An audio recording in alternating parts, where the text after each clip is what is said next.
Hi, it's Mia Redrick, the founder and creator of FindingDefinitions.com, a community created to empower mothers to practice better self-care. And I'm glad that you could join me for this video and the video series. And I'm having so much fun telling you the truth about motherhood. The reason I created these videos is because I know that you are tired of the feel-good information that's out there from others. And the experts saying to you, what you really need is work-life balance, as if you didn't know that. Your real question, your true question is how? And what I know you really want are implementable strategies, practical solutions that you can put in effect this evening while once you pick your children up from school, or this morning while you're at home with your toddlers and going to the playground. So I'm committed to talking to you and giving you strategies that I know work. I am a life coach for moms, for those of you who do not know my background, and my community is FindingDefinitions.com.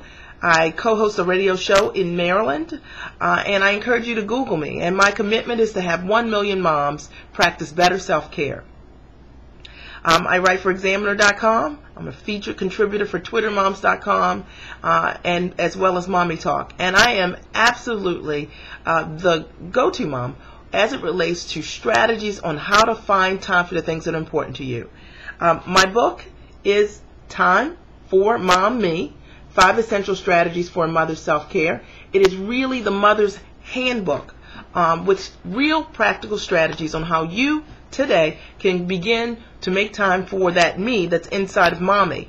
And the reason that that's important is because in my travels of speaking with moms, one of the things that happens if you don't make time to connect with who you are right now in motherhood, when your kids get older, you'll have to reconnect and relearn who you are and what your preferences are.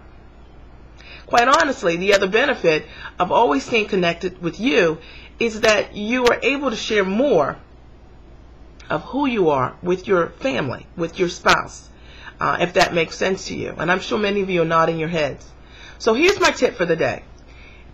A lot of moms say to me, how do I deal with mommy guilt? Because mommy guilt is huge for many of us. Many mothers feel shameful and guilty for wanting to put the things that are important to them on the family plate. So while moms very easily have no challenge scheduling extracurricular activities for their children on the weekend and even on weekdays, and they don't feel guilty at all when their husband will say to them that they need to go golfing, for example, two days a week. But somehow when a mom decides that she needs a haircut or she needs to take the family resources to spend them on her, often what I hear from you is that you feel some level of guilt. Or if you decide to date a friend, if you're working full-time and 50 hours a week and you pick your kids up at 6:30 at night and then you do dinner and baths and that routine and you feel like, I'm not really spending time with them. How can I leave my children and do something for me? Let me tell you something.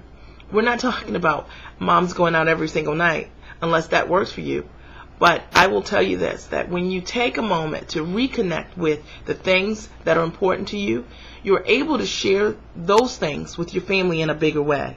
In our family, one of the things that we saw very early as I began dating myself every single week over the last 10 years, my husband would always say to me when I returned, "You're ready to love again."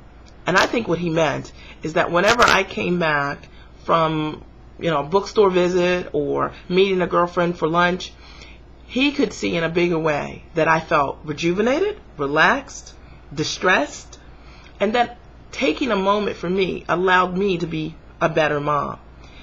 And so my challenge to you today is if you've been on the fence and you've been making excuses about how it is that your life doesn't have the time or the money, or you guys just don't have the family resources for you to make time for yourself, I want you to stop sabotaging your own success and ask yourself this question.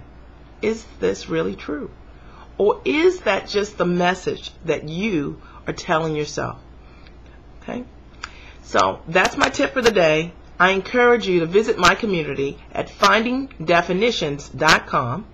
And while you're there, I want you to look around for a little bit and click on our community link and set up a profile. There you'll have the opportunity to meet other mothers just like you, and while you're there, also sign up for our newsletter. So I'm excited to be sharing with you, and I look forward to talking to you real soon. Bye.